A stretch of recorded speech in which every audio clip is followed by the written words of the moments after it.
Arabs are a historically difficult cultural group to define due to variances in geography, language, region, and culture. It is also a misunderstood culture in many ways.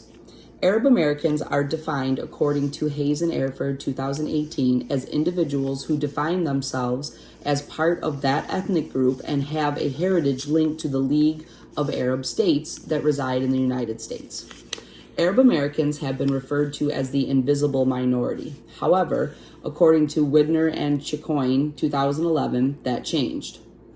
Following the 9/11 terrorist attacks, Arab Americans faced increased discrimination that permeated almost every aspect of their lives.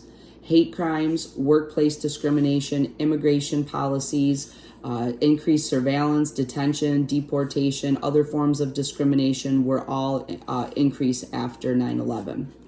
According to Widner and Chacon, 2011, one issue that Arab Americans face is how the media portrays them. The Arab stereotypes and negative images further the prejudices held against them. According to our text, this can include images of callous oil barons, desert nomads, religious zealots, and repressive dictators. This not only causes detrimental effects on Americans' perspective of Arab Americans, but also blocks realistic images and the humanistic struggles.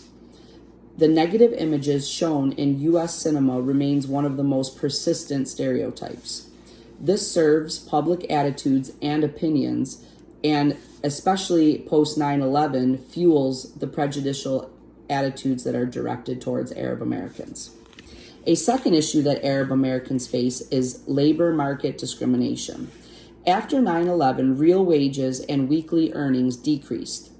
There also, according to Widner and Chicoine 2011, is discrimination in the hiring practices of Arab Americans. In a study, people with traditional Arab names had to submit more resumes in order to receive a response and had a lower callback rate.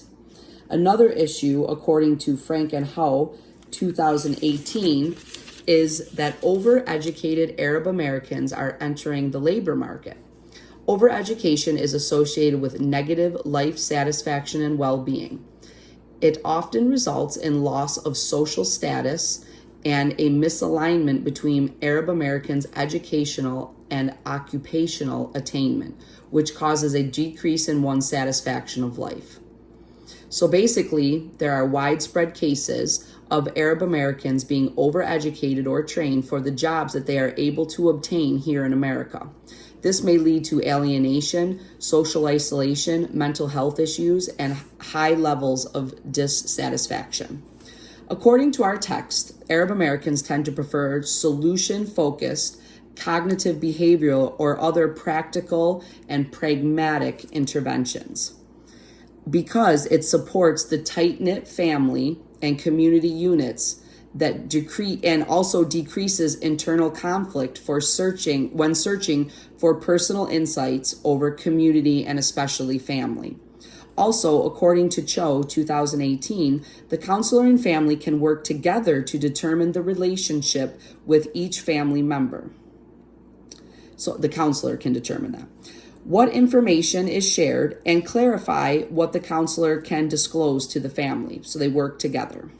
A main barrier to Arab Americans receiving counseling service, according to Cho 2018, is stigma.